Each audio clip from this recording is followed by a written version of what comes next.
ওই বারান্দার রুমে ওই রুমে একটা বক্সের বসে দেন, ওই ভিতরে তালা খুলে দেবেন, যে নিচের দিকে তালা, বুঝছেন? হ্যাঁ, নিচের দিকে খুলে দেন, তাইলে আমার বউ। শুধু দর্শক, রাজধানী ঢাকায় দেওয়াল পত্রিকা সাধারণত আমরা আমাদের চ্যানেলগুলির পক্ষ থেকে ধারাবাহিকভাবে আমি এটা প্রচার করে থাকি। আমি দেখতে পাচ্ছি আজকের দেওয়াল পত্রিকার প্রথম পাতায় যেসব খবরগুলো ছাপা হয়েছে তার ভিতরে আমরা দেখতে পাচ্ছি মধ্যপ্রাচ্যে হতাহত বাড়ছেই এবং ইরানে খেলার মাঠে ইসরায়েল যুক্তরাষ্ট্রের হামলায় নিহত 20। দ্বিতীয় বিশ্বযুদ্ধের পর এই প্রথম টর্পেডো ছুটল যুক্তরাষ্ট্র।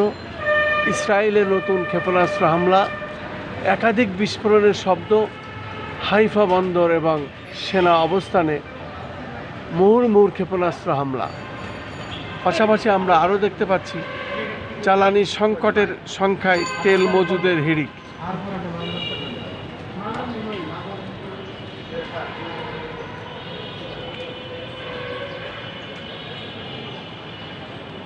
এবং আরও আমরা দেখতে পাচ্ছি ঢাকায় নিযুক্ত বিভিন্ন দেশের কূটনীতিকদের সম্মানে গতকাল রাষ্ট্রীয় অতিথি ভবন যমুনায় ইফতার মাহফিলের আয়োজন করেন প্রধানমন্ত্রী তারেক রহমান। পাশাপাশি আমরা আরও দেখতে পাচ্ছি কূটনীতিকদের সম্মানে প্রধানমন্ত্রী ইফতার এবং জাতিসংঘের অধিবেশনে বাংলাদেশের প্রার্থীর পক্ষে সমর্থন চাইলেন। দলীয় এমপিদের প্রশিক্ষণ কর্মশালার উদ্বোধন করলেন তারেক রহমান।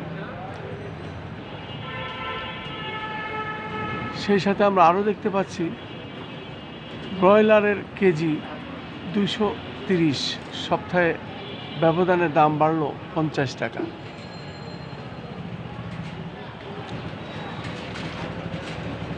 এবং সপ্তম দিনে ইসরায়েল ও যুক্তরাষ্ট্রের তীব্র বিমান হামলা অব্যাহত, জবাব দিয়ে যাচ্ছে ইরান। আরও 2 মার্কিন ঘাঁটিতে ব্যাপক হামলা, ভয়াবহ বিস্ফোরণে কাঁপল তেল আবিব।